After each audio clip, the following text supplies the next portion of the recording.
እውነት ታመልከዋለህ? እውነት ቤተ እግዚአብሔርን ይገዛለታል? የአልዓዛርና የማርታ የማርያም ቤት ታሪክ የተጻፈው ያንተ ቤት ጌታን ለማስተናገድ ብቁ ነው ወይ ብለን እንድትጠይቅ።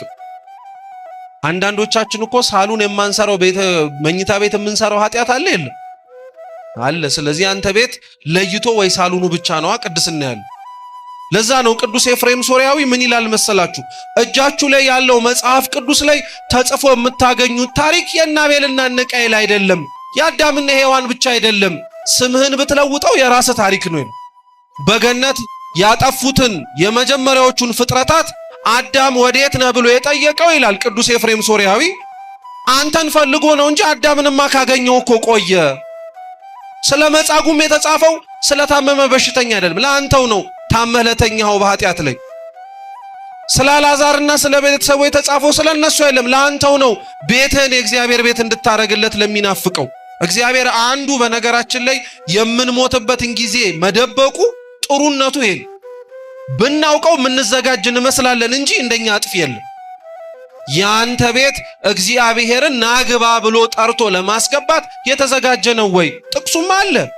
መጀመሪያ ማወቅ ያለብን ለምን ስለመቤታችን እንማራለን ቤተክርስቲያን ታስተምራለች ተብላችሁ ብትጠየቁ ክርስቲያኖች እርሷ ወንጌል ስለሆነች ነው። ስለሷ ማወቅ ስለርሱ እንድናውቅ ስለሚረዳን ነው። ለዛ እኮ ነው አባ ሕርያቆስ ልቡናዬ በጎ ነገርን አወጣ ብሎ ስለርሷ ስለ ማርያም ምስጋና ማመስገን ጀምሮ መሃል ላይ ግን የመሰወሪያውን ድንኳን ልገልጠው እንደማልችል አውቃለሁ አምናለሁ ብሎ ደግሞ ወደ አላዋቂነቱ የተመለሰ። አላዋቂነቱን ራሱ ያወቀው ስለሷ ማወቅ ሲጀምር፣ አለመረዳቱን ራሱ ያወቀው ከሱ በላይ ልትረዳ የምትችል እናቱ እንዳለች ሲያውቅ። እንደው ጤነኛና ለሚያስተውል አይምሮ ላለው ሰው የ3 ዓመት ታሪክ ተጽፎ ክርስቶስን እንድናቀው ረዳን ካለ 30 ዓመት አብራው የነበረችውን እናቱን ማወቅ፣ እሷን ገልጦ ታሪኳን ማንበብ፣ እሷ የተናገረችውን መስማት፣ እሷ ያረገችውን ማወቅ እንዴት ስለ ክርስቶስ ላያውቅ ሊያደርገው ይችላል? ነገረ ማርያም የነገረ ክርስቶስ ልጅ ነው የሚሉት። ሰው ነገረ ክርስቶስ ስለ አምላክ ሰው መሆን ከገባው በኋላ እናቱን እንዴት ማክበር እንዳለበት ጠንቅቆ ያውቋል።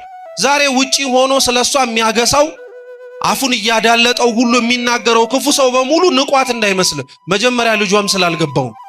ልጇን ቢያውቀው ኖሮ እሷን አያቃላትም ነበር። ዛሬም እኮ የሚገርመው አህዛብ ተብለው በስም አይጠሩ ሌላ ስም ይኑራቸው እንጂ እሷን ታመልኳታላችሁ ብሎ የሚናገሩ ሰዎች የሉ። ስለ ክርስቶስ ሙሴና መጽሐፍት አስቀድመው መናገር ከጀመሩ ስለመቤታችንም ማስተማር ቤተክርስቲያን የጀመረችው ሐዲስ ኪዳን ላይ አይደለም፣ ዓለማት ከመፈጠራቸው አስቀድሞ ነው። ወደን አይደለም እኮ ጥላዋ ስር የምንሸሸገው። እንደኛ የማያምን የለም፣ እንደሷ ደግሞ የሚያምንም ማንም የለም። የአማንያን ምሳሌ ስለሆነች ስለመቤታችን እንማራለን፣ እምነት እንዲጨምርልን። እንደ እግዚአብሔር ቅዱስ ፈቃድ ባለን ጥቂት ደቂቃ ሕያውና ዘላለማዊ የሆነውን የአምላካችንን ቅዱስ ቃል እንማራለን።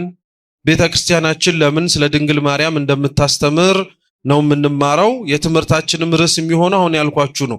ለምን ቤተክርስቲያን ስለመቤታችን ታስተምራለች ይሆናል። እስኪ ለምን በሉ። ቤተክርስቲያን ስለመቤታችን ታስተምራለች። ይህንን ነው በዋነኝነት ርዕስ አድርገን የምንማረው። አምላካችን እንዲያስተምረን የእርሱ ቅዱስ ፈቃድ ይሁንልን። ለአንዳንዶች ስለመቤታችን በቤተክርስቲያናችን ውስጥ የሚሰበክ ስብከት የምንማረው ትምህርት በተወሰነ ጊዜና በተወሰነ ወቅት ብቻ የተያዘ ነው እንጂ በሁሉም ወቅት ስለዚህ ርዕሰ ጉዳይ ልናወራ ልንናገር ያልተፈቀደልን የሚመስላቸው ሰዎች አሉ። ምን ማለት ነው? የጌታን መወለድ ከልደት ውጪ፣ የጌታን ከሙታን መካከል መነሳት ከትንሣኤ ውጪ፣ የጌታችንን ዕርገት ካረገባት ከዛች ከዕለተ ዕርገት ውጪ ቤተክርስቲያን ስለ ክርስቶስ ዕርገት ትንሣኤና ልደት ሌሎች ወቅታቶችን እየሰበከች አታስተምርም ተብላ አትነገርምም አትታዘዝምም ጭምር። ምክንያቱም አምላካችን ሰው ሆኖ በዚች ምድር ላይ ያደረጋቸው እያንዳንዱ ነገሮች በሙሉ ባረገባቸው ጊዜያትና ወቅታቶች ብቻ ክርስቲያኖች የሚያስታውሷቸው ሳይሆኑ በየዕለት ኑሯቸው በሙሉ እንዳይረሷቸውም ጭምር የሚታዘዙ ትእዛዛቶች ናቸው። በማወቅም ይሁን ባለማወቅ ክርስቲያኖች የምናረጋቸው ነገሮች ስለነዚህ ነገር የምንሰጣቸው ምስክርነቶች እንደሆኑ አናውቃቸው ይሆናል እንጂ ስለ ጌታችን ስለ ኢየሱስ ክርስቶስ መሞት ስለ ስቅለት ብቻ እየጠበቅን የምናወራው ጉዳይ አይደለም። ስለሱ ከሙታን መካከል መነሳትም ትንሣኤን እየጠበቅንም ጭምር የምናስተምረው ትምህርት አይደለም። ይህም በምን እናውቃለን ብትባሉ እያንዳንዱ ሰው ወደ ቅጽረ ቤተ ክርስቲያን ሲገባ ወይም ወደ ቤተ መቅደስ ገብቶ ለሥርዓተ አምልኮ፣ ለጸሎት፣ ለትምህርት ሲሰበሰብ ወደ ቤተ ክርስቲያን ደጅ ሲገባ በመሬት እየወደቀ የግዝት በዓላት ሆነው ካልከለከሉት በቀር 3 ጊዜ መሬቱን በግንባሩ እያስነካ እንዲሰግድ ይታዘዛል። የመጀመሪያው ከመሬት ወድቀን የምናደርገው ስግደት የሚወክለው እግዚአብሔር ወድቀን ግንባራችን እንደነካው አፈር ሆነን ሳለን ትቢያ ሆነን ሳለን ሕይወት ሳይኖረን የነበርንበት ዘመን እንዳለ ሁሉ ከአፈር አንስቶን ሰው እንዳደረገን ሕያዊት ነፍስን ጨምሮልን እግዚአብሔር እንድንናገርና እንድንኖር ስላደረገን ብለን የመጀመሪያውን ስግደት ስለኛ አፈጣጠር ወክለን እናስተምርበታለን። ሁለተኛ ሰግደን ስንነሳ እግዚአብሔር ቢፈጥረንም ካለመኖር ወደ መኖር አምጥቶ ሕይወት ሰጥቶ ቢያኖረንም እኛ ግን በኃጢአት በነውር በክፋት ወድቀን ተሰብረን ለመሞታችን ማጠየቂያ ነው። ሁለተኛውን ሰግደን በሶስተኛው ወድቀን ስንነሳ ግን እኛ ምንም እንኳን ብንወድቅ፣ እኛ ምንም እንኳን ብንሰበር፣ እኛ ምንም እንኳን ኃጢአት ሰርተን ብንለይ ኃጢአት ሰርተን መለየታችንን አይቶ እግዚአብሔር እንዳልተወንና እኛ ዝቅ ያልነውን እሱ ዝቅ ብሎ እኛ የሞትነውን እሱ ሞቶ በእኛ ሞት ፋንታ የእሱን ሕይወት ለእኛ ሰጥቶ እንዳዳነን ስለሞቱና ስለትንሣኤው በእያንዳንዱ በየዕለቱ በምንሰግደው ስግደት ምስክርነት እንሰጣለን። ምን ልላችሁ ፈልጌ ነው?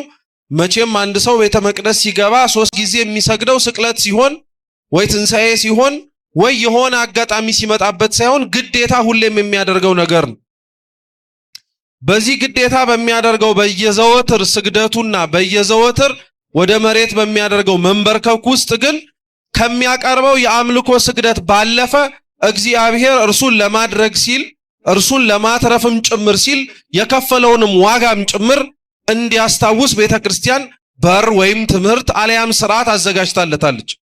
ስለዚህ ክርስቲያኖች የአምላክን ሰው የመሆን ሥራውን በዓላቱን ጠብቀን እንደማናስታውሰው በየዕለቱ እንደምናስበው ሁሉ የአምላክን ሞቱንና ትንሣኤውን ግዴታ ስቅለትና ትንሣኤ እስኪመጣ ድረስ ሳንጠብቅ ዘወትር በቅዳሴያችን ሞቱን እንናገራለን፣ ትንሣኤውንም ዳግመኛ መምጣቱንም እንመሰክራለን ብለን እንደምንናገረው ሁሉ ስለ እመቤታችን ስለ ድንግል ማርያምም ቤተክርስቲያን ለማስተማር ፍልሰታን የምትጠብቅ ወይ የጽጌ ጾም የተባለውን የፈቃድን ጾም ከመስከረም 26 ጀምሮ ያለውን የምንጠብቅ አይደለም። ስለ እመቤታችን ዘወትር ቤተክርስቲያን ታስተምራለች። ይሄን ርዕሰ ጉዳይ ግን ከኛ ከቤተክርስቲያናችን ውስጥ ተቀምጦ ከሚማረው ሰው ጀምሮ እየሰማችሁኝ ነው፣ ውጭ እስካለው ሰው ግን ጠንቅቆ የማያውቀው ርዕሰ ጉዳይ ነው። ለምን መሰላችሁ? አንዳንዶቻችን ስለ እመቤታችን ቤተክርስቲያን ስታስተምር የሚመስለን እግረ መንገዳችንን ስለ ጌታ ስናወራ ስናስተምር ልንዘለው የማንችለው ርዕሰ ጉዳይ ስለሆነ ሳንወድ በግዳችን የምናወራው ትምህርት የሚመስለው ሰው አለ። አሁን ለምሳሌ ወደዚህ ቅጽረ ቤተ ክርስቲያን በገባችሁባቸው የአማራጭ በሮች ሁሉ ስትገቡ ወደዳችሁም ጠላችሁም የገባችሁት በምን አልፋችሁ? በበሩ ነው። ስለዚህ ቤተ ክርስቲያን እንዴት እንደገባችሁ ለሚጠይቃችሁ ሰው በሙሉ ወሬያችሁን የምትጀምሩት በምኑ በኩል ገባው ከማለት ነው፣ ከበሩ ነው። አንዳንድ ሰው ስለ ክርስቶስ ለማስተማር ሲል ግዴታ በቃ ማንሳት ሳይፈልግ መናገር ሳይፈልግ ግን መቼም በር አድርጎ የገባባት እሷን ስለሆነ ወደዚች ምድር ያለ ውዴታው በግዴታ ሆኖበት የሚያወራል። እኛ ስሙ ክርስቲያኖች ስለ እመቤታችን ለማስተማር ቤተክርስቲያን ስትቆም ግዴታ ሆኖባት አይደለም የምታወራው፣ ወዳ ደስ ተሰኝታ መናገር ስላለባትም ጭምር አምናና አውቃ ነው። እየሰማችሁ ነው? እሱን አንደኛ ማወቅ አለብን። ሁለተኛው አንዳንዶች ደግሞ ስለ እመቤታችን ቤተክርስቲያናችን ስታስተምርም ሆነ ቤተክርስቲያናችን ስለሷ ስትናገርም ክብሯ ገናንነቷ ያላትንም ነገርም ጭምር አጉልታ ማስተማሯ የወለደችውን የልጇን ክብር የሚሸፍነው የሚከልለውም ጭምር የሚመስለው አለ። ለዛ ነው አንዳንዶቻችን ራሱ ውስጥ ያለን ሰዎች እምላችሁ በስም ክርስቲያን ተብለን በ40 በ80 ቀንም ጭምር ሀብተ ወልድና ስመ ክርስትናንም ገንዘብ አድርገን ራሱ ስለ ሰማዕታት፣ ስለ ደናግላን፣ ስለ መነኮሳት በቅድስናቸው እግዚአብሔርን ስለመሰሉት ሲነገር ስለ እግዚአብሔር የማይወራም ይመስለናል። የእመቤታችን ክብር ከፍ ያለው ስለ እመቤታችንም ተደጋጋሚ ቤተክርስቲያን የምታስተምረው ክርስቲያኖች ስሙ። ቅዱስ ጳውሎስ ለቆሮንቶስ ምዕመናን አስተምሮትና ጽፎት ባለው መልእክቱ ላይ ሁላችሁም የምታውቁትን ጥቅስ ሲያስተምርና ሲናገር ታውቁታላችሁ። እኔ ክርስቶስን እንደምመስል እናንተም ማንን ምሰሉ የሚለው እኔን ምሰሉ የሚለው ቅዱስ ጳውሎስ ለቆሮንቶስ ክርስቲያኖች ይህን መልእክት ሲያስተላልፍ እንዲመስሉት እያዘዛቸው ያለው እሱ የመሰለውን ክርስቶስን ሳይሆን አስቀድሞ መጀመሪያ ማንን? ራሱ ጳውሎስን። መጀመሪያ ጳውሎስን መምሰል ይቀድማል ክርስቶስን ከመምሰል አስቀድሞ።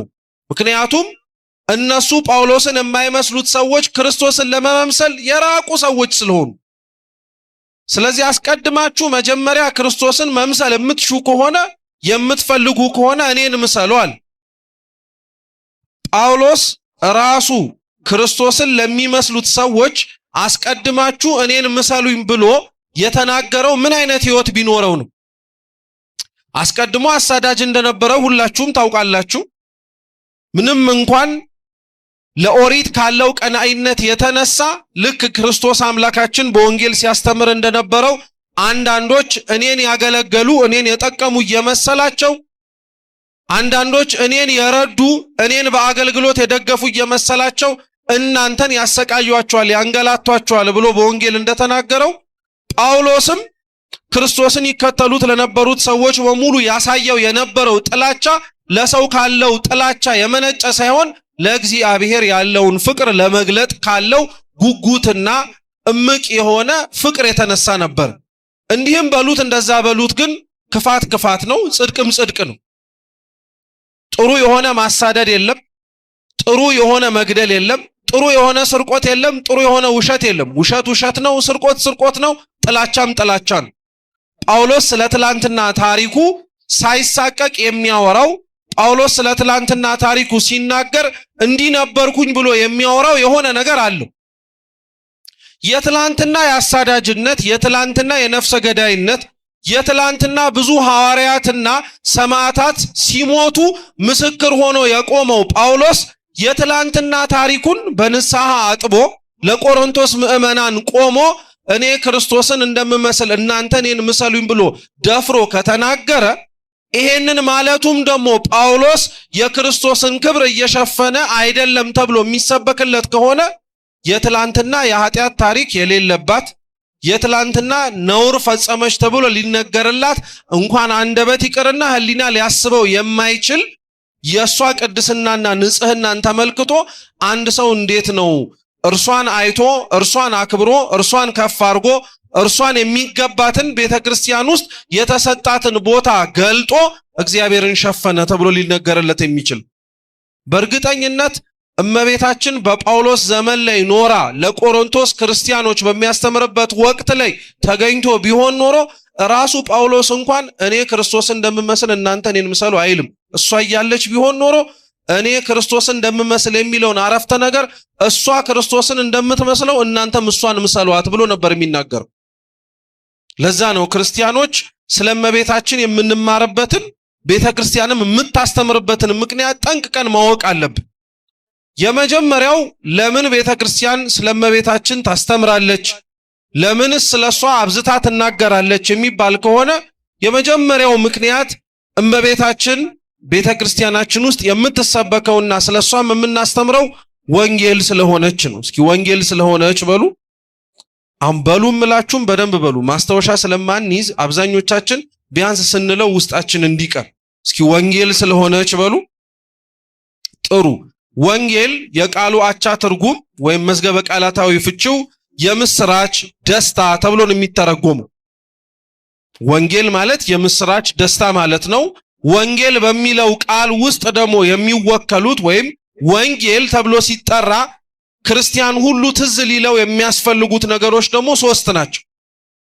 የመጀመሪያው ወንጌል በሚባለው መጠሪያ ክርስቲያኖች የሚያውቁት የሐዲስ ኪዳን የመጀመሪያዎቹን 4 መጽሐፍትን ነው።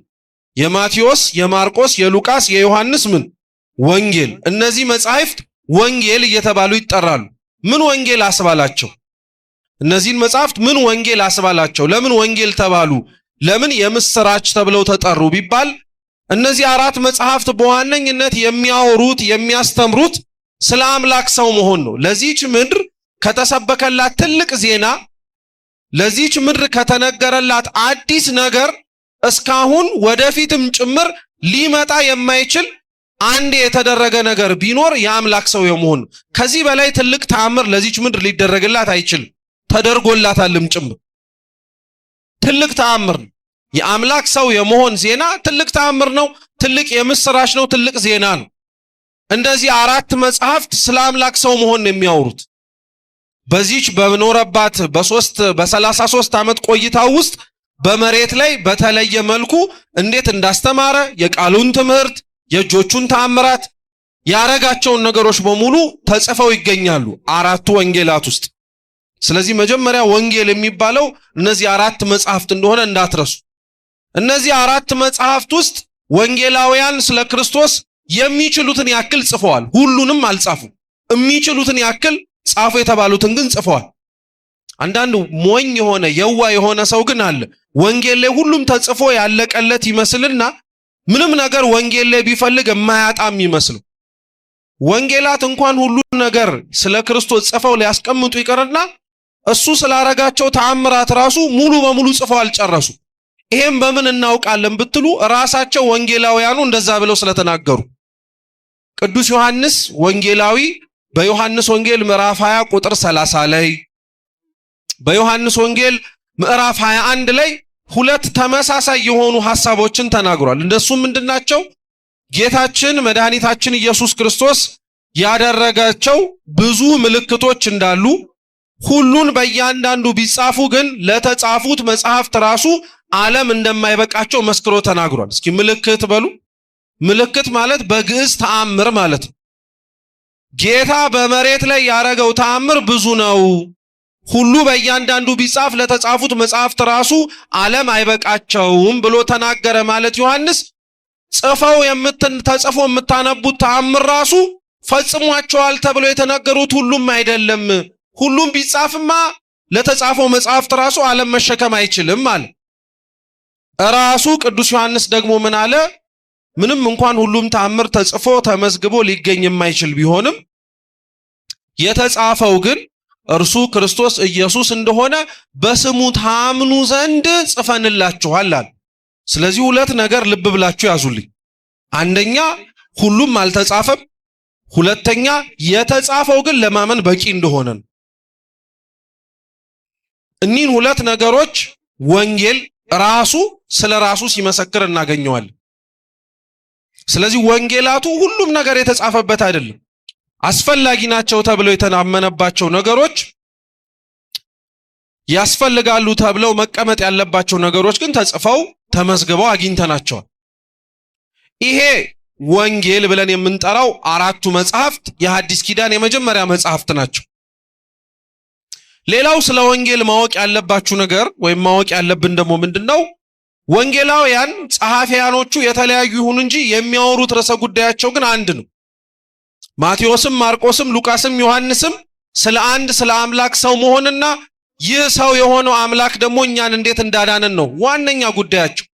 ሌላው ውስጥ ለውስጥ የተጻፉት ታሪኮች እንደ አስፈላጊነታቸው የተጻፉት ለኛ ማስተማሪያና ተግሳጽ እንዲሆኑ ነው።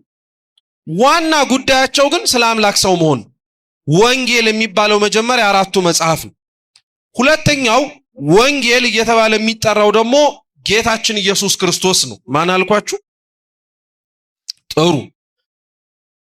ከቤተ ክርስቲያን ውጪ ያለ ሰው እንዲህ ሲል ሰምታችሁ ታውቃላችሁ? ቤተ ክርስቲያን እኮ ወንጌል አትሰብክም ሲል ሰምታችሁ ታውቃላችሁ? ወይ ሲባል ሰምታችሁ አታውቁም? እንዴት ያለ ሰፈር ነው ደግሞ! በጣም የሚታወቅ በየዕለት ተዕለቱ በሚባል ደረጃ የቤተ ክርስቲያን የሚቀርባት ቋሚ ክስ ቢኖር ቤተ ክርስቲያን ምን አትሰብክም። መቼም ወንጌል ሲባል መጽሐፉ እንዳልሆነ ግልጽ ነው። መጽሐፉን ከየት አምጥተውት ራሱ እሷን ይከሷታል። ወንጌል አትሰብክም ሲባል ወንጌል ተብሎ የተጠራው ማን ነው? ክርስቶስ ነው። ግን ወንጌልን ክርስቶስ አድርገው እነሱ ለክስ ስላቀረቡት አይደለም ወንጌል ክርስቶስ የሆነው። በነገራችን ላይ ወንጌልን ክርስቶስ እንደሆነ የነገረን መጀመሪያ ራሱ ገብርኤል ነው። ለመጀመሪያ ጊዜ ወንጌልን ለመስበክ ሲመጣ የሰማነው እሱን ነው። ወንጌል ብሎ ክርስቶስን ሲጠራውም ለመጀመሪያ ጊዜ የሰማነው እሱን። ስሙንም ኢየሱስ ትየዋለሽ ብሎ ከመናገሩ በፊት አስቀድሞ ለእመቤታችን ብስራትን ሊያበስራት የመጣው ያ መልአክ እመቤታችን ወልዳ በነበረበት በቤተልሔም አውራጃዎች ላይ ትዝ የሚላችሁ ከሆነ በዙሪያው ላይ እየጠበቁ የነበሩ እረኞች እንደነበሩ መጽሐፋችን ይናገራል። እና ለነዚህ እረኞች የእግዚአብሔር መልአክም ተገልጦላቸው ምንድን ያላቸው? እነሆ የምስራች ልነግራችሁ መጣው አለ። እስኪ እነሆ በሉ። ምን ልነግራችሁ መጣው? የምስራች ማለት ምን ማለት ነው? ይሄ ከረሳችሁት ማለት በጣም ከንቱ ነው። እስካሁን የመጣ ነው ጉዞ ማለት ነው። የምስራች ማለት ምን ማለት ነው? ወንጌል ማለት እኮ ነው። ዙሪያው ላይ ለነበሩት እረኞች እነሆ የምስራች ልነግራችሁ መጥቻለሁ አለ። ምስራች ማለት ምን ማለት ነው? ወንጌል። መች ተጻፈ ወንጌል? የት የተጻፈ ወንጌል አለ? ገና ማቴዎስ፣ ማርቆስ፣ ሉቃስ፣ ዮሐንስ መች ተመረጡ? መች መንፈስ ቅዱስ ወረደላቸው? መች ብዕራቸውን አንስተው ስለ አምላክ ሰው መሆን መጻፍና ማስተማር ጀመሩ? አልተጀመረም። እነሆ የምስራች ግን ልነግራችሁ መጣሁ አለ ገብርኤል። አላቆመም ደግሞ። ዛሬ በዳዊት ሀገር መድህን እርሱ ኢየሱስ ክርስቶስ ምን ተደርጎላችኋል አለ? ተወልዶላችኋል አለ። ምስራች እያለ የተናገረው ወንጌል ነው ብሎ የሰበከው የማንን መወለድ ነው? የክርስቶስን መወለድ ነው። ስለዚህ ወንጌል እየተባለ የሚጠራው ራሱ ክርስቶስ እንደሆነ መጽሐፋችን የማቴዎስ ወንጌል ምዕራፍ 2 የሚነግር። ስለዚህ ወንጌል እየተባለ የሚጠራው እንዳትረሱ፣ አንደኛ መጽሐፉ ነው፣ ሁለተኛ ጌታ ነው አለ። ሶስተኛው ብዙ ጊዜ ላይ ወንጌል ተብላ ስትጠራ አንሰማም እንጂ ወንጌል ተብላ የምትጠራው ደግሞ ድንግል ማርያም ናት። እመቤታችን ወንጌል የሚያስብላት ነገር ምን መሰላችሁ? እንግዲህ ወንጌል ወይም መጽሐፉ ማለት ነው ስለ ጌታችን ስለ ኢየሱስ ክርስቶስ በዋነኝነት የ3 ዓመት ጉዞ ነው የሚያወራው። ወንጌል በነገራችን ላይ ስናነበው አላስተዋልነው ይሆናል እንጂ ከአንዱ ምዕራፍ አንዱ ምዕራፍ እንኳን በጣም ሰፊ የሆኑ የምዕራፍ ልዩነቶች አሉ፣ የዓመታት ማለት ነው። ምሳሌ ልስጣችሁ። የማቴዎስ ወንጌል ምዕራፍ 3 ስለ ክርስቶስ ጥምቀት ነው የሚያወራው። በ30 ዘመኑ በዮሐንስ እጅ ይጠመቅ ዘንድ ወደ ዮርዳኖስ እንደወረደ በስንት ዓመቱ? በ30 ዓመቱ። የማቴዎስ ወንጌል ምዕራፍ 3 ነው የምላችሁ። ማቴዎስ ወንጌል ምዕራፍ 2 ላይ ስትሄዱ ደግሞ ክርስቶስ ተወልዶ ሊሰደድ እንደሆነ ነው የሚናገሩ። ክርስቶስ ታሪኩን ወደፊት የመስከረም ከገባ በኋላ ስለ ስደት ስንማር ትማሩታላችሁ በእርግጠኝነት። የተሰደደው ብቻ በአጭሩ በ2 ዓመቱ ከነበረበት ከኢየሩሳሌም ገሊላ ወጥቶ ወደ ግብጽ በረሃ መሄድ የጀመረው ክርስቶስ በ2 ዓመቱ። ማቴዎስ ወንጌል ምዕራፍ 2 ስለ ክርስቶስ ልደትና ስደት ይናገርና የማቴዎስ ወንጌል ምዕራፍ 3 ግን ስለ ጥምቀቱ ነው የሚያወራው በ30 ዓመቱ ብሎ። በምዕራፍ 2 እና በምዕራፍ 3 ብቻ የ28 ዓመት ታሪክ ልዩነት አለ። የስንት ዓመት አልኳችሁ? የ28። ላስተዋለው ሰው በ30 ዓመቱ ተጠመቀ ብሎ ቀድሞ በነበረው ምዕራፍ ግን ተሰደደ እያለ ነው። ቢያንስ የ28 ዓመት ሰፊ ዓመት ልዩነት በምዕራፍ 2 እና በምዕራፍ 3 መካከል አለ። በዛ ዘመን ጸሐፊያን አልነበሩ። ዮሴፍ ጸሐፊ ነው የሚል ማንም የለም። ሰሎሜ ጸሐፊ ናት የሚል ማንም የለም። ከአምላክ ከመሰደዱ ጋር ከእናቱ ጋር አብረው የተሰደዱ እንደሆነ እናውቃለን እንጂ ወንጌላውያን ሳይመጡ ስለሱ አብረውት የቆዩትን የ3 ዓመት ታሪክ አንስተው መጻፍ ሳይጀምሩ ይሄንን የ28 ዓመት ታሪክ እነሱ ገና ሳይመጡ ያየች የተመለከተች አንድ የአይን ምስክር እስከ መጨረሻው ድረስ የነበረች እሷ እንደሆነች እንዳትረሱ። አንድ ሁለተኛ፣ እነዚህ ወንጌላውያን የሚገርማችሁ ቅድም ባልኳችሁ ጥቅስ ላይ በተለይ ቅዱስ ዮሐንስ መጽሐፉ ላይ ተጽፎ የምታገኙት ስለ ክርስቶስ ያስተማርናችሁ ትምህርት እርሱን ለማወቅ በስሙም ታምኑ ዘንድ ይጠቅማችኋል ብለው ነግረውናል። 3 ዓመት የጻፉት መጽሐፍ 3 ዓመት ጌታ ከዋለበት ውለው ካደረበት አድረው የጻፉት መጽሐፍ አንብበነው ክርስቶስን እንድናውቀው ተረድተነው አምላካችን ኢየሱስ ክርስቶስ ነው ብለን እንድንመሰክር እነሱ በ3 ዓመት ያወቁት አምላካቸው ከረዳቸው እነሱ ገና ሳይመጡ 30 ዓመት ቀድማ ያወቀችውን ድንግል ማርያምን ገልጦ ታሪኳን ማንበብ እንዴት ክርስቶስን እንዳናውቀው ሊጋርደን ይችላል? እንደው ጤነኛና ለሚያስተውል አይምሮ ላለው ሰው የ3 ዓመት ታሪክ ተጽፎ ክርስቶስን እንድናቀው ረዳን ካለ 30 ዓመት አብራው የነበረችውን እናቱን ማወቅ፣ እሷን ገልጦ ታሪኳን ማንበብ፣ እሷ የተናገረችውን መስማት፣ እሷ ያረገችውን ማወቅ እንዴት ስለ ክርስቶስ ላያውቅ ሊያደርገው ይችላል? ስለዚህ መጀመሪያ ማወቅ ያለባችሁ ክርስቲያኖች ለምን ስለእመቤታችን ቤተክርስቲያን ታስተምራለች ተብላችሁ ብትጠየቁ እርሷ ወንጌል ስለሆነች፣ እርሷን ማወቅ ልጇን ማወቅ ስለሆነ ነው የምትሉት። እስኪ እርሷን ማወቅ በሉ። ማንን ማወቅ ነው? ልጇን ማወቅ ነው።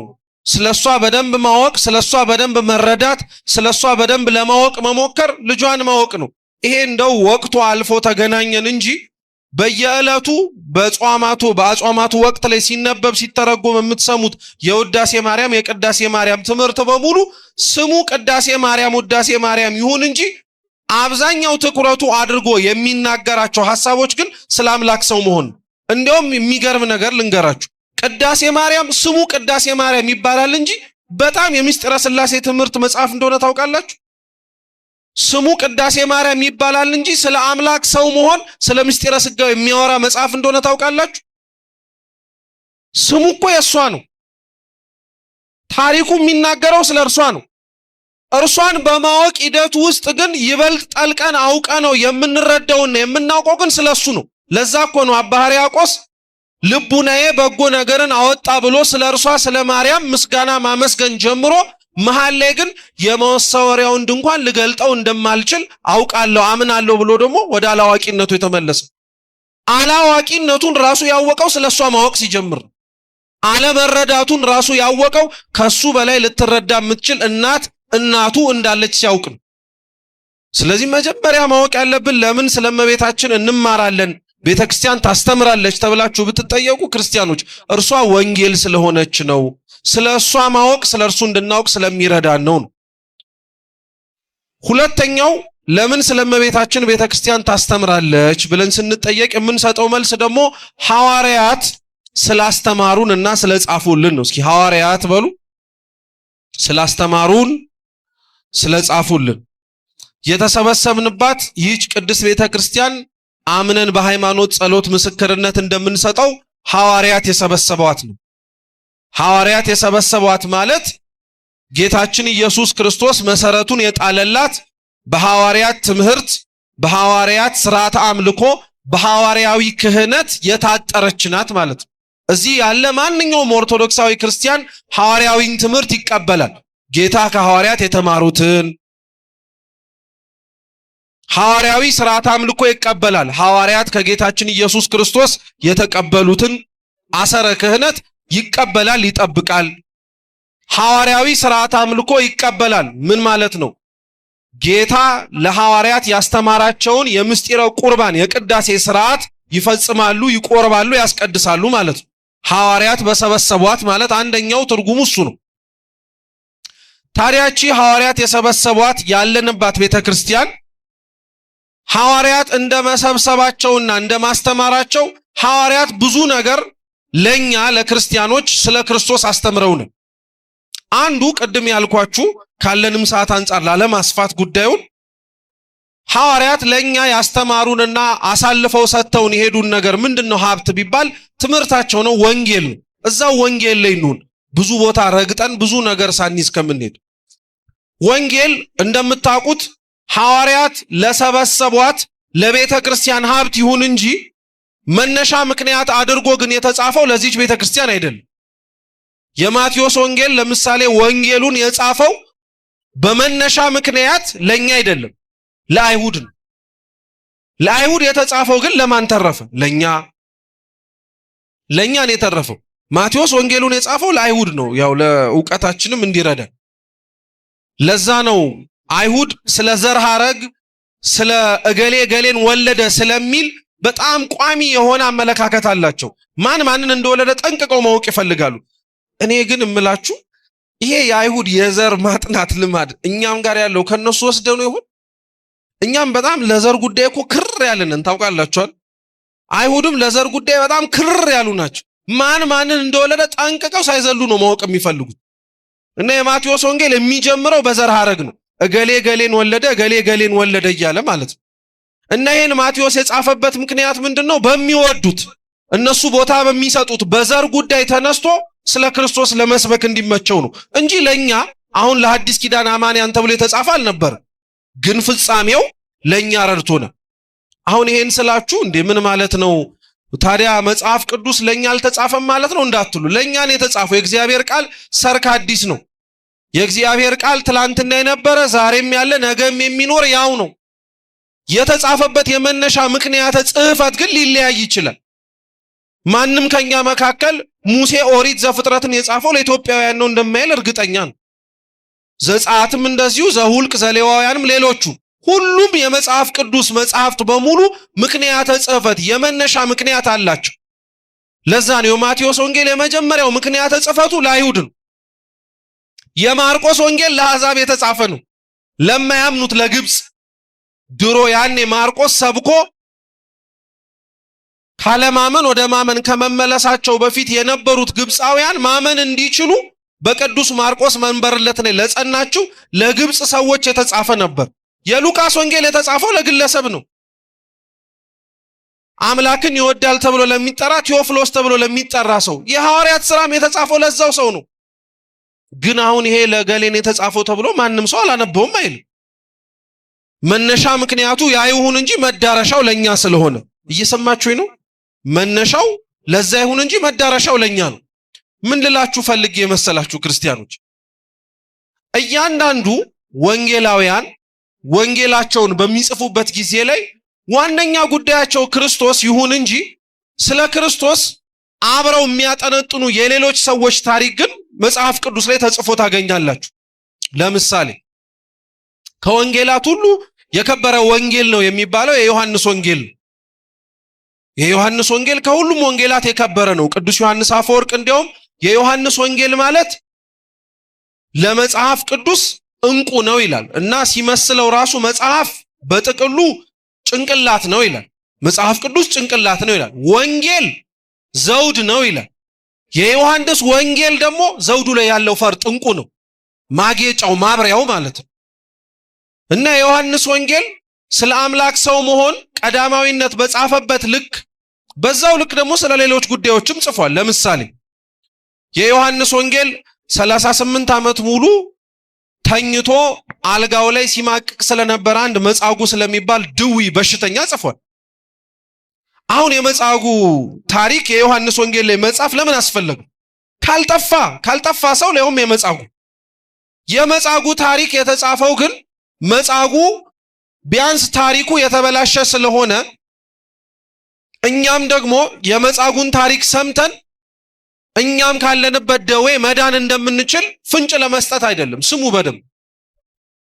የመጻጉዕ ታሪክ የተጻፈበት ዋነኛው ዓላማው መጻጉዕ ምዕራፍ 5 ላይ ተኝቶ ከነበረበት አልጋው በጸበል ድናለሁ ብሎ እግዚአብሔር በቃሉ ያዳነው ሰው እንደሆነ እንናስታውስ ሳይሆን የዮሐንስ ወንጌል ምዕራፍ 18 እና 19 ላይ ክርስቶስ ወደ ሐና ወደ ቀያፋ እየተመላለሰ ሌሊት ፍርድ ታቶ ባመሸበት በዛ ምሽት ላይ እንዴት ለሊቀ ካህኑ እንዲያርገት መልስለታለህ ብሎ ያዳነውን እጆች በጥፍ የመታ ሰው ስለሆነ ነው።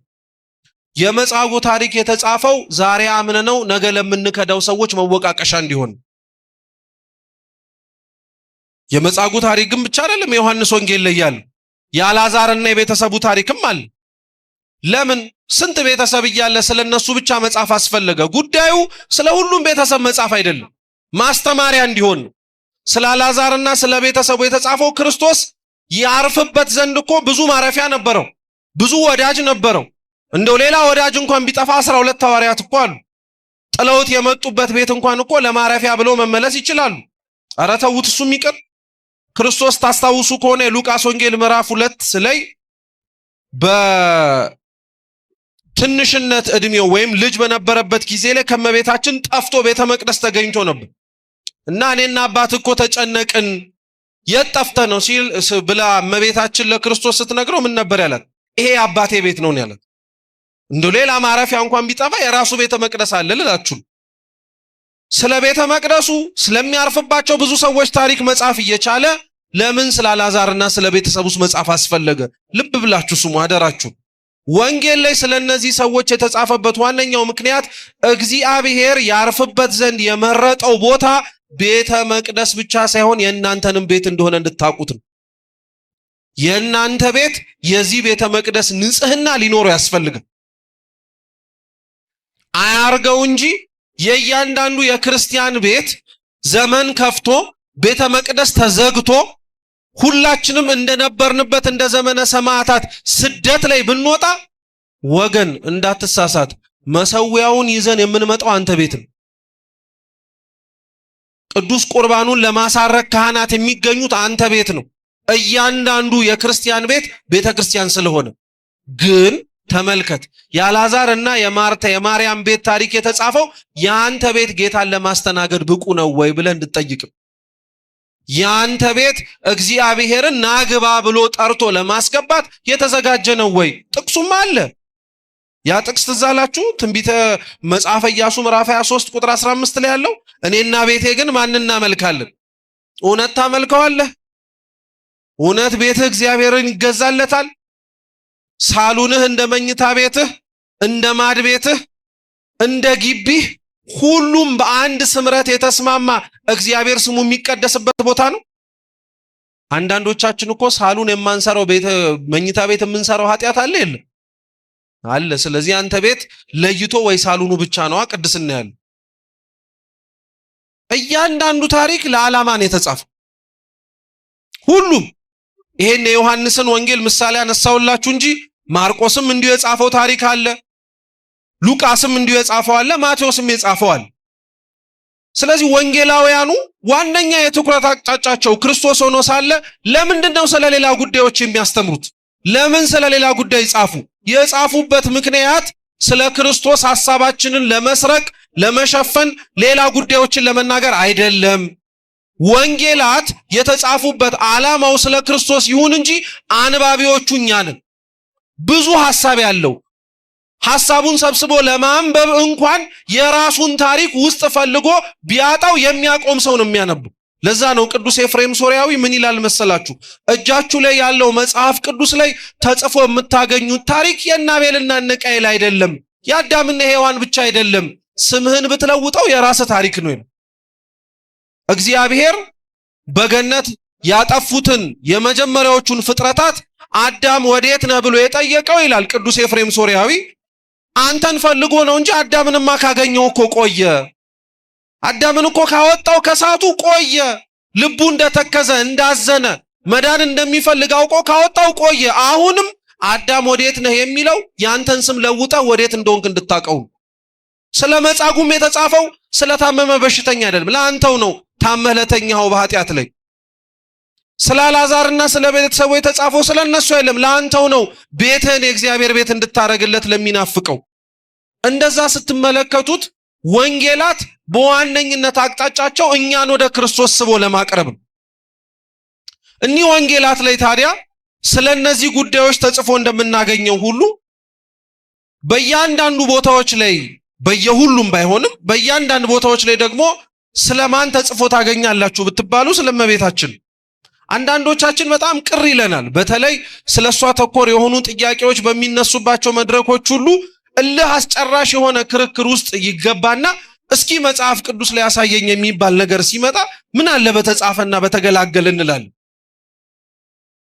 ክርስቲያኖች ወንጌል በደንብ ጠንቅቀን ማወቅ ያለብን ነገር መረዳትም ጭምር ያለብን ስለ መጽሐፉ ምን መሰላችሁ? እንኳን ስለ እናቱ በመላት ሊጽፍ ቀርቶ ቅድም ብያችኋለሁ፣ ስለ ባለቤት ራሱ በሙሉ አልጻፈውም።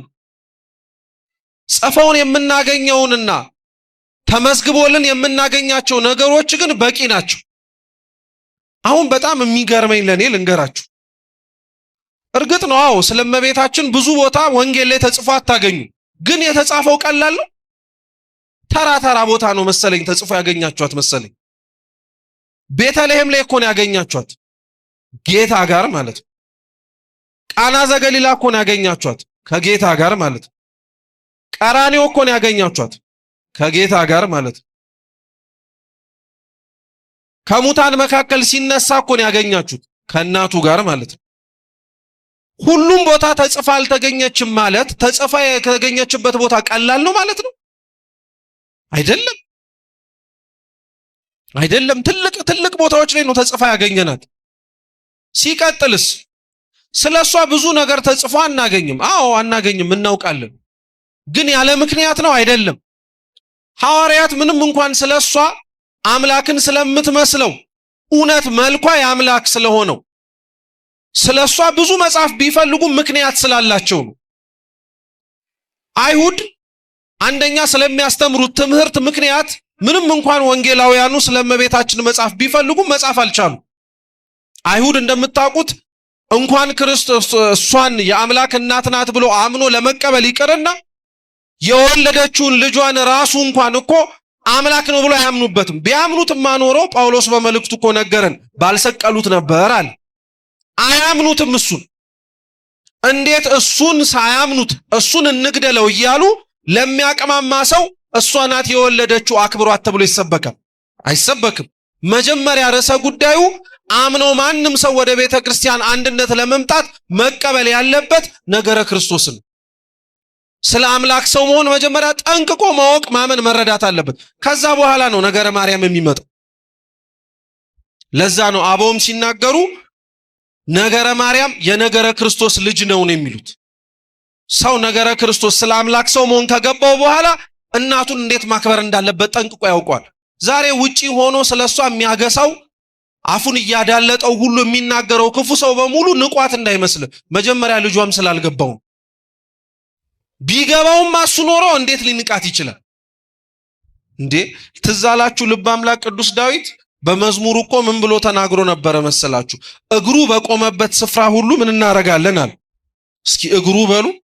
በቆመበት ስፍራ እንሰግዳለን። የእግዚአብሔር እግር የቱ ጋር ነው ያለው? የቱ ጋር ነው ያለው የእግዚአብሔር እግር? ሰማይ ዙፋኑ ነው፣ ምድርስ የምኑ መረገጫ ነው?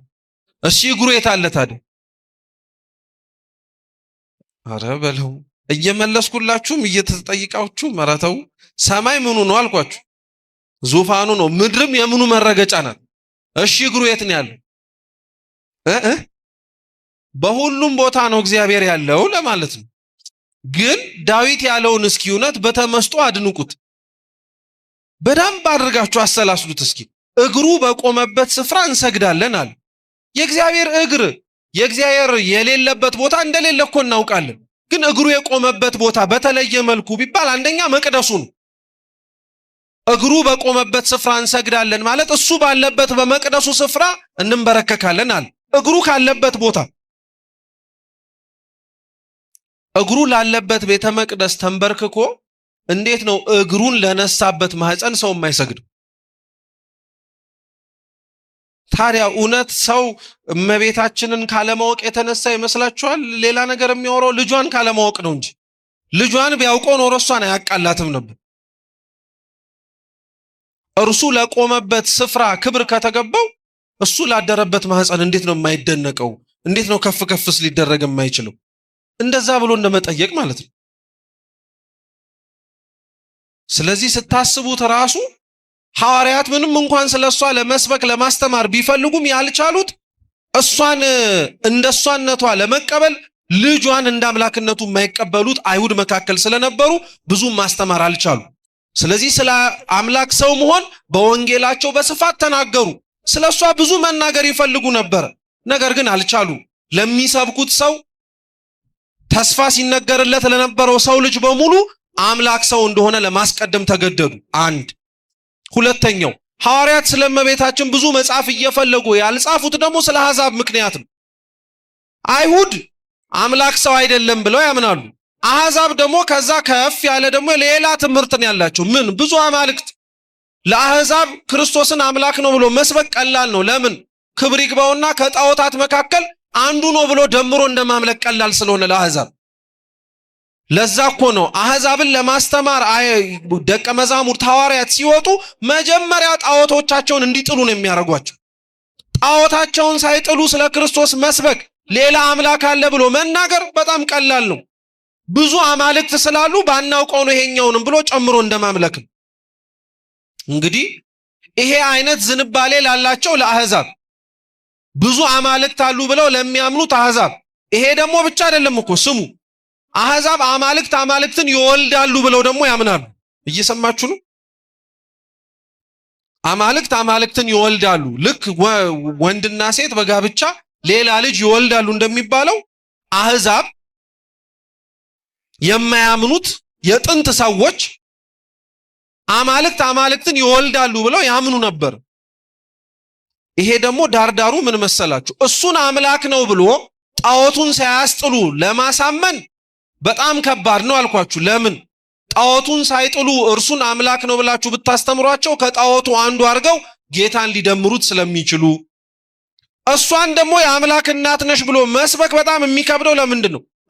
አማልክትን ይወልዳሉ ብለው ስለሚያምኑ እሷም አምላክ ናት እኮ ብለው ወደ ማመንና ወደ መሳሳት እንደሄዱን። ዛሬም እኮ የሚገርመው አሕዛብ ተብለው በስም አይጠሩ ሌላ ስም ይኖራቸው እንጂ እሷን ታመልኳታላችሁ ብሎ የሚናገሩ ሰዎች የሉ። ይሄ የአሕዛብ ጠባይ እኮ ስለሆነ እኮ፣ ይሄ አሕዛባዊ የሆነው ልማድና ትርክት ስላልወጣላቸው እኮ። አሕዛብ በዚህ በብዙ ጣዖት አምልኮቶቻቸው፣ አይሁድ በዚህ በልጇን ባለማመናቸው አጣብቂኝ ውስጥ የነበሩት ሐዋርያት በዚህ እንኳን ጭንቅ ውስጥ ሆነው በቤተልሔም ስትወልደው ተአምር ባረገበት ቃና ዘገሊላ ስታማልድ በመስቀል ስር ሆና በሕይወቷም ፈርዳ ስትገኝም ጽፈውልናል። ይሄም ብቻ አይደለም፣ ለዚህ ሁሉ ለመሰባሰባችን ምክንያት ለሆነው፣ ለዚህ ሁሉ መገናኘታችን አንድ ዋነኛ ምክንያት ለሆነው ስለ አምላክ ሰው መሆን ብስራትም ሲጽፉ እሷን ዋነኛዋን አካል አልዘለሉ። ስለዚህ እነሱ በዘመናቸው ሊያስተምሩ ያልቻሉበት ምክንያት ባለፈበት፣ ከነሱ በኋላ የተነሱ ሊቃውንተ ቤተ ክርስቲያን ስለ እርሷ ተናግረው ባልጠገቡበትና አስተምረው ባልጨረሱበት ቤተ ክርስቲያን ውስጥ ላለን ሰዎች ትላንትና ስለሷ ሳናወራ ቀርተን ሊሆን ይችላል። ጊዜ፣ ሁኔታ፣ ወቅት ከልክሎን። ዛሬ ግን እንዴት አንችልም? በደንብ አድርገን እንደምንችለው ክርስቶስ ትዝ ይላችኋል። ለኤማሁስ መንገደኞች የሉቃስ ወንጌል ምዕራፍ 24 ላይ ተገልጦ አብሯቸው እየተራመደ ሳለ ስላልሆነው ነገር ያልሰማ መስሏቸው ሉቃስና ቀሊዮጳ ለራሱ ለክርስቶስ ስለ ክርስቶስ ይሰብኩት ነበር እና ተምረው አስተምረውት ከጨረሱ በኋላ እሱ እንደሆነ ሲነግራቸው በጣም ደነገጡ። ከዛ ምን ይላል መሰላችሁ መጽሐፋችን? ጌታችን ኢየሱስ ክርስቶስም ከሙሴና ከመጽሐፍት አንስቶ ስለ ራሱ ተረከላቸው ይላል። እስኪ ከሙሴ በሉ እና ከመጽሐፍት አንስቶ ስለ ራሱ ተረከላቸው።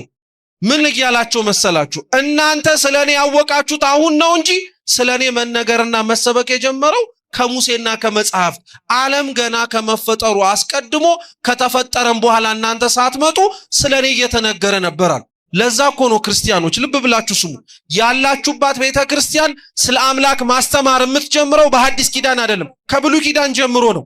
ስለ አብርሃም ድንኳን የምናስተምረው በአብርሃም ድንኳን ውስጥ የገቡትን ቅድስት ሥላሴን እያየን ብቻ አይደለም እኮ፣ በአብርሃም ድንኳን ውስጥ አድሮ በኋላ ደግሞ ስለሚወለደው ስለ ክርስቶስ ጭምር ነው እንጂ። ልብ ያላላችሁትን ምሳሌ አንድ ልጥቀስላችሁ እዚህ ላይ ዘፍጥረት 18 ላይ እግዚአብሔር በመምሪያ አድባር ዛፍ ስር ለአብርሃም ተገለጠለት። ድንኳን ውስጥ አልገባም። ከድንኳኑ በስተውጭ ሆኖ የቀረበለትን ምሳ እነሱ እንደበሉት ሆኖ እየታየ አብርሃም እየበላ ከዛ ኋላ አለፈ። እግዚአብሔርም እንዲህ አለው፣ በዓመቱ ድጋሚ እመጣለሁ ልጅም ትወልዳለህ አለው። ሂዱና ቤት ገብታችሁ አንብቡ። እግዚአብሔር በዓመቱ ድጋሚ አብርሃም ቤት አልመጣም። ታውቃላችሁ? አልመጣም። በዓመቱ ግን አብርሃም ልጅ ወልዷል አልወለድም? ወልዷል። ይስሐቅን ወልዷል። ምን ሊለው ፈልጎ ነው ታዲያ በዓመቱ እመጣለሁ ብሎ የቀረው ቢባል? እግዚአብሔር እመጣለሁ ብሎ መናገሩ ቃሉን ሰጥቶት ነው የነገረው። በተግባር ግን አላሳየው። ቃሌን ሰጠውህ ማለት በልጅህ ሰው ሆኜ ተወልጄ አሳይሃለሁ እያለው። የአብርሃም ድንኳን ከሙሴ ጀምሮ ስለ ክርስቶስ እየነገረን ነበር። ስለ ይስሐቅስ ብትመለከቱ ይስሐቅ ከሞት የዳነበትን በግ ክርስቶስ ነው የምንለው። እንዴት አወቃችሁ? አብርሃም ልጁ ይስሐቅን ይዞት ሞሪያ ተራራ ላይ ሲወጣ ልጁ ይስሐቅ የመስዋዕቱ በግ የት እንዳለ ይጠይቀው ነበር። ለይስሐቅ ጥያቄ መልስ የሰጠው ግን የአብርሃም የመስዋዕቱን በግ እግዚአብሔር ያዘጋጃል የሚለው አልነበረም፣ የዮሐንስ መጥምቅ ነው እንጂ እነሆ የዓለሙን ሁሉ ኃጢአት የሚያስተሰርይ የእግዚአብሔር በግ ብሎ የተናገረው። በይስሐቅ መትረፍ ውስጥ ያያችሁት በግ ክርስቶስ ነው ካላችሁ፣ በአብርሃም ልጅ መባረክ ውስጥ የተስተናገዱት ሶስቱ አረጋውያን አብ፣ ወልድ፣ መንፈስ ቅዱስ ናቸው ብላችሁ ካመናችሁ እንዴት ነው ያመናችሁት ሶስቱ አረጋውያን ጋር ያለችውን ድንኳን ድንግል ማርያምን የለችም ብላችሁ የምትተዋት? እንዴት ነው ይስሐቅ የዳነበት በግ ላይ የተጠቀለለበትን ዕፀ ሳቤቅ የወጣበትን ሕቱም ግንድ የለችም ብላችሁ የምትክዱት? አይደለም። ስለ ክርስቶስ ሙሴና መጽሐፍት አስቀድመው መናገር ከጀመሩ ስለ እመቤታችንም ማስተማር ቤተክርስቲያን የጀመረችው ሐዲስ ኪዳን ላይ አይደለም፣ ዓለማት ከመፈጠራቸው አስቀድሞ ነው። ከተፈጠሩም በኋላ በምናገኛቸው ህብረ ምሳሌያቶች በሙሉ እግዚአብሔር አርጎታል። እንዴት? ትንቢተ አሞጽ ምዕራፍ 3 ቁጥር 7 ላይ ነግሮናል። እግዚአብሔር ለባሪያዎቹ ለነቢያት ምንም ሳይናገር አንዳች አያደርግ። እንደሚያድነን ሲነግረን ስለሷ ነግሮናል። እሱን በፈለጋችሁበት ቦታ በሙሉ እሷን ታገኟታላችሁ። ስለዚህ ሐዋርያት ጽፈውልናል። ከነሱ በፊት የነበሩት ጸሐፊያን አስተምረውናል። ስለ እመቤታችን ስለዚህ ምክንያት እናስተምራለን። ሌላኛው ስለ እመቤታችን የምናስተምርበት ምክንያት እየሰማችሁ ነው? ወንጌል ስለሆነች ብያችኋለሁ። ሌላ ምን ስለሆነች ነው ያልኳችሁ? ስለሷ ማወቅ ስለማን የበለጠ እንድናውቅ ያደረገናል? ስለ ልጇ። ሶስተኛው አሁን ያልኳችሁ ሐዋርያት ምን ስላረጉ? ስለ ጻፉና ስላስተማሩ። አራተኛው ስለ እመቤታችን ቤተክርስቲያን የምታስተምረው እመቤታችን የአማንያን ምሳሌ ስለሆነች ነው። እስኪ የአማንያን በሉ። ምሳሌ ስለሆነች። አማንያን እምነት ማለት ነው። የእምነት ምሳሌ ናት እመቤታችን። በፍጥረታት ወገን ብዙዎች ስለ እምነታቸው ሲመሰገኑ መጽሐፍ ቅዱስም ሲያመሰግናቸውም ጭምር ሰምተናል። አንዱ ለምሳሌ አብርሃም ነው። አብርሃም አመነ እምነቱም ጽድቅ ሆኖ ተቆጠረለት ብሎ ቅዱስ ጳውሎስ የዕብራውያን መልእክቱ ምዕራፍ 11 ላይ ቅዱስ ያዕቆብ እንኳን በመልእክቱ ተደጋጋሚ እያነሳ አስመስግኖታል። እምነት በጣም ትልቅ ነገር ነው። እግዚአብሔር ከእያንዳንዱ ክርስቲያን የሚፈልገው ነው። ስራን ብቻ አይፈልግም፣ እምነትንም ብቻ አይፈልግም። እምነትንም ስራንም ነው እግዚአብሔር የሚፈልገው ከእያንዳንዱ ሰው። እምነት ምንም እንኳን እንደዚህ የሚያስፈልግና እያንዳንዳችን የሚፈለግብን ነገር ቢሆንም የምናምንበት ልክ ግን እግዚአብሔርን ይለያያል። ለዛ ነው መጽሐፍ ቅዱስ ላይ ብዙ የሚያምኑ ሰዎች እንደምናነበው ሁሉ በጣም የሚያምኑ ሰዎችና ብዙም እግዚአብሔርን የማያምኑት ሰዎች ደግሞ በጣም እናይባታለን። ራሳቸው እንኳን ከጌታ እግር ስር ተቀምጠው ይማሩ የነበሩት ደቀ መዛሙርቱ ትዝ የሚላችሁ ከሆነ ስላለማመናቸው እግዚአብሔርን እምነት ጨምርልን ብለው ሲለምኑ ታገኟቸዋላችሁ። ስለ እምነት በሚነሱ በማንኛውም መድረኮች ግን አንድ ማትረሳ ብትኖር እመቤታችን ናት። እንደ እመቤታችን አማኝ ስለሌለ ማለት ነው። በአንድ ምሳሌ ላስረዳችሁ። ክርስቶስ የማቴዎስ ወንጌል ምዕራፍ 21 ቁጥር 21 ላይ አንድ የምናውቀው ሁላችንም ጥቅስ ተናግሯል። የሰናፍጭ ቅንጣት ታክል እምነት ቢኖርህ ይህን ተራራ ከዚህ ተነስተህ ወዲያ ሂድ ብትለው ይሄዳል አለ። የምን ታክል እምነት? መልሱ እንጂ። የሰናፍጭ ቅንጣት። ሰናፍጭ ምን ያክል እንደሆነች ታውቃላችሁ? በጣም ድቃቂ ናት። የድቃቂም ድቃቂ። ተዘርታ ትልቅ ትሆን ይሆናል እንጂ ስትታይ በአይን ለማየት ራሱ የምታዳግት ናት። እቺን ያክል እምነት ካላችሁ ግን ግዙፍ የሆነውን ተራራ አንስታችሁ ወዲያ ሂድ ብትሉት ይሄዳል አለ። ክርስቶስ ይሄንን እንደ ትምህርት አስተማረው። ስምዖን ጫማ ሰፊው ደግሞ ፈጽሞ ታየን። ስምዖን ጫማ ሰፊው ይህን አድርጎታል። በወንጌል የተጻፈው እውነት እንደሆነ ቢጠየቅ አዎ እውነት እንደሆነ አምኖ አብርሃም ሶርያዊ የሚባል ሊቀ ጳጳስ ስምዖን ጫማ ሰፊው የሚያረገውን እየተመለከቱ ህዝቡ በሙሉ አንድ ተራራ ከአንድ ቦታ አንስተው ወደ ሌላ ተራራ በእግዚኦታ በእግዚአብሔር ኃይል አሻግረው። እኔ አሁን ይህን ተራራ ያነሳውላችሁ ቁም ነገሩ ስለ ተራራው ስለሆነ አይደለም። ይሄን ተራራ ለማንሳት አሁን ይሄን ቤተ መቅደስ ለማንሳት ምን ያክል እምነት ነው የሚጠብቀው እግዚአብሔር ከኛ? እስኪ የሰናፍጭ ቅንጣት በሉ። በቃ የሰናፍጭ ቅንጣት ታክል እምነት ካለ ያለንበትን ቤተክርስቲያን ራሱ አንስተው ወደዛ ሪሎኬት ላርገው ላሻግረው ብትራሱ ምን ማረጋል ትችላለህ አለ። እሺ ጥሩ ወገኖቼ እስኪ አሁን አስተውሉት። ሰው የሰናፍጭ ቅንጣት እምነት ታክል ኖሮት ተራራን ስቶ ተራራ ማሻገር ከቻለ እሷ ምን ያክል ብታምን ነው ተራራውን የሚያፈልሰውን አምላክ ከሰማይ ያወረደችው?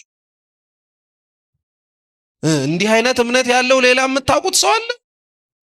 ሌላ በመሬት ላይ ታሪኩ የተጻፈለት እንዲህ ያለውን ሰው የሰማ ነው አለ? የለም። ከሷ ውጪ እንዲህ ያለ እምነት ያለው የለም።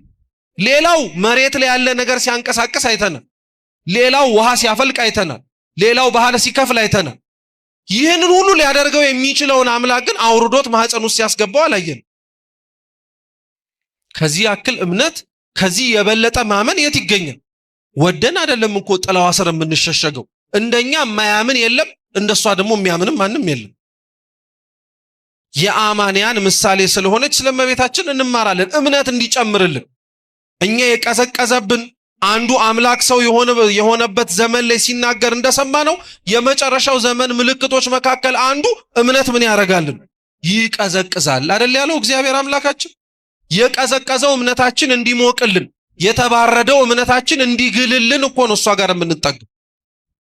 አምስተኛው እና የመጨረሻው ስለመቤታችን ቤተክርስቲያን የምታስተምርበት ምክንያት ደግሞ በነገረ ድህነት ውስጥ ስላላት ድርሻ ነው። እንግዲህ ነገረ ድህነት ራሱን ችሎ ሰፊ ትምህርት ነው። በአንድም ይሁን በሌላ መልክ ብዙ ጊዜ ተምራችሁትም ይሆናል። የሰው ልጅ የመዳን ታሪክን ስለ መጨረሻው ስለ ሰው ልጅ የመዳን ታሪክን ለመረዳት ጊዜም ሰዓትም ስለማይፈቅድልን ቢያንስ የሰው ልጅ በአንድም ይሁን በሌላ መንገድ እግዚአብሔር ግን ያዳነውን አንድ ታሪክ ላንሳላችሁና በሱ እንጠቅልል ትምህርታችን። ኦሪት ዘፍጥረት ላይ ተጽፎ ከምናገኛቸው የሰው ልጅ የመጥፋትና የመትረፍ ታሪኮች አንዱ የኖህ ዘመን ታሪክ። እንደምታውቁት እግዚአብሔር አምላክ የሰው ልጆችን ፈጥሮ ማኖር በጀመረባቸው በተወሰኑ ዓመታቶች ውስጥ እኛ የተፈጠርነው የሰው ልጆች ይቀረሽ የማይባል ኃጢአትን መሬት ላይ እየሰራን የተሸከመችንን መሬት ራሱ ማስጨነቅ ጀመር እና በዚህ ወቅት ላይ እግዚአብሔር አምላክ ህዝቡን እንዳያጠፋው አድነዋለሁ የሚል ተስፋ የሰጠበት፣ ህዝቡን እንዳያድነው ፈታሂ ነውና ሊያድነው የሚችል ጽድቅ ያጣበት ዘመን ስለነበረ ባላቸው እምነት በሰሩት ሥራ በእግዚአብሔር ቸርነት ሊተርፉ የሚችሉ 8 ሰዎችን ብቻ አገኘ። ኖህ፣ ባለቤቱ ቅድስት ሃይከል፣ ሴም፣ ካም፣ ያፌት ሚስቶቻቸው። ሌሎቹን ግን መመለስ የሚችሉ ከሆነ ብሎ 120 ዘመን የንስሐ ዘመን ሰጣቸው። ስንት ዘመን? 120 ዘመን። ይሄንን የንስሐ ዘመን ሊወጡበት አልቻሉም እንደምታውቁት። ይሄ ግን የንስሐ ዘመን ብቻ ሳይሆን በነገራችን ላይ የሚሞቱበትም ጊዜ ነው። ምን የሚያረጉበት? አሁን ለምሳሌ ሁላችሁም የምትሞቱበትን ቀን ብታውቁት ደስ አይላችሁ? ቀድማችሁ ለመዘጋጀት አዋላችኋል። ይሄው እግዚአብሔር እኮ ተናግሮ ምንም ለውጥ አላመጣንም። በነገራችን ላይ ከ120 ዘመን በኋላ ገላችኋለሁ ብሎ እኛ 120 ዘመን ይገለናል ብለን እንደመዘጋጀት ስንጨፍር ነበር የቆየን። እግዚአብሔር አንዱ በነገራችን ላይ የምንሞትበትን ጊዜ መደበቁ ጥሩነቱ ይሄን ብናውቀው የምንዘጋጅ እንመስላለን እንጂ እንደኛ አጥፍ የለም። ስለዚህ የሚሞቱበትን ጊዜ ነገራቸው 120 ዘመን ብሎ 120 ዘመኑን በሙሉ እንደፈለጉት ሆኑ። እግዚአብሔር ቃሉን አያጥፍምና የሚያበቃበት ዘመን ላይ ሲደርስ ለኖህ መርከብ እንዲሰራ ነገሩ። ለማን? ኖህን ምን ሰራ አለው? እስኪ መርከብ በሉ። መርከብ ስራ አለው። ኖህን ነው መርከብ ስራ ያለው። ሰውን ሊያጠፋ ኃይል ካለው ሁሉን ነገር እንደ አዲስ ሊለውጥ የሚቻለው አምላክ ከሆነ ኖህን ለምን መርከብ ያሰራዋል? መርከብ ቢሰራለትስ ምን አስደከሙ? ግን ኖህን ሰራ አለ። እሺ ኖህ ሰራ። የሰራውን መርከብ ከጨረሰ በኋላ የጥፋቱ ውሃ ከመዝነቡ ከመውጣቱ በፊት ደውል ደውለ እንስሳቱን በሙሉ ወደ መርከቡ እንዲገቡ አርጋል። ጥሩ ደውል ደወለ። ደውል የተሰራው ለሰው እኮ ነው። ከሰው ደግሞ እንስሳቱ መስማቱ ይደንቃል እኮ። አሁን አስባችሁታል? የሌሊት የተጋበው ደውል ቅዳሴ ሲደወል እኛ ተኝተን አራዊት ቢመጡ ለቅዳሴ እንደዛ ብላችሁ አስቡ። አሳቃችሁ አይደል? ያንቀላፋ ሰው በሙሉ እንደዛ ነው። ተነስተው የመጡት ሰዎች ናቸው። የተኛ ነው እኛ አራዊት ነን እንደማለት። ተደወለ፣ አራዊቱ በሙሉ መጡ። ምንም ሳይበላሉ ሳይቦጫጨቁ ተስማምተው እዛ መርከብ ውስጥ ገቡ። ኖህ መርከቡን ዘጋ። የጥፋቷ መዝነብ ጀመረ። እንደምታውቁት 40 ቀን 40 ሌሊት ዘነበና ሁሉም መሬት ላይ ያለው ነገር በሙሉ ጠፋ። የተረፉት መርከብ ውስጥ ያሉት ብቻ ናቸው። እየሰማችሁ ነው? የተረፉት ኖህ መርከብ ውስጥ ያሉት ናቸው። ከዛ በኋላ ቁራ ተላከ፣ ቀረበዛው የሚለቃቀመውን ነገር ሲያገኝ ርግብ ተላከች። ወይወራይ ዝንጣፊ ይዛ ስትመጣ ሰላም ነው ቸር ነው ተብሎ ተከፈተ። ህይወት እንደ አዲስ ተጀመረ። እንግዲህ በዚህ የሰው ልጅ ጠፍተን የመትረፍ ታሪክ ውስጥ የመዳናችንን ትልቁን ድርሻ የወሰደው ምንድነው? አሁን ለምሳሌ የኖህ ሰዎች ወይም የኖህ ልጆች የተረፉት በማን ነው ብትባሉ በማን ነው የምትሉ?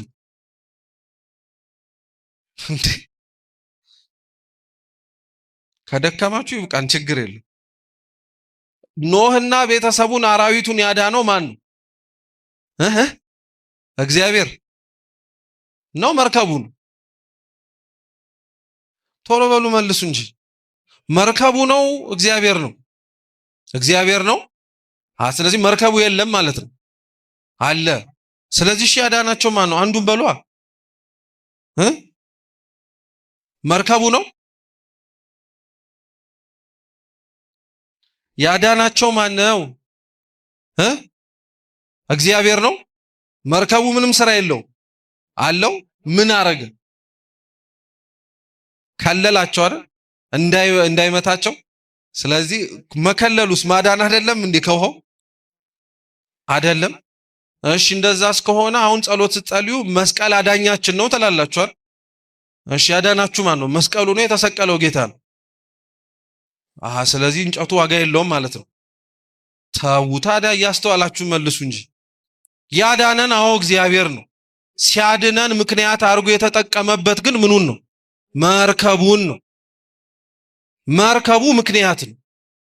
አንድ ሰው ስለ ኖህ መትረፍ ሲያወራ፣ ስለ ኖህ መዳን ሲናገር፣ ስለ ህይወት መቀጠል ሲያወራ ስለ እግዚአብሔር ኖህን መርከብ ስራ ብሎ እንደሚናገረው እግዚአብሔር እንዳዘዘው እንደሚያስተምረው ሁሉ ስለ መትረፉ ሲናገር ግን መርከቡን ዘሎ ማውራት አይችልም።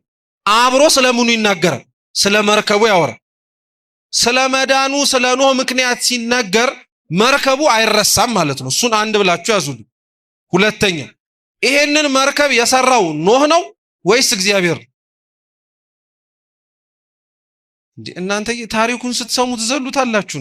የሰራው ኖህ ነው እግዚአብሔር ነው? ጥሩ። ይሄንን መርከብ እግዚአብሔር መስራት ሲችል ግን ያሰራው ማንን? መርከቢቱ ድንግል ማርያም ናት። እሱ ራሱ ከሰማይ ሊያወርዳት ሲችል ኖህ በተባሉ በእናት በአባቷ በኩል ግን እንድትወለድ አረጋት። ሰው እንድትሆን ማለት ነው። መመኪያ ዘውድህ እንድትሆንልን። ስተርፍ በኖህ ዘመን ያዳነኝ እግዚአብሔር ነው፣ ግን ምክንያት አድርጎ የተጠቀመው እንድተርፍ ውሃው እንዳይነካኝ የከለለኝ በምኑ ነው አልክ? በመርከቡ። ታዲያ ያዳነህ እግዚአብሔር ነው። እንድትድን ምክንያት አድርጎ የጠለለ ግን መርከብ ሆና ማረፊያ እንድትሆነው በመረጣት በማን ነው? በሷ ነው።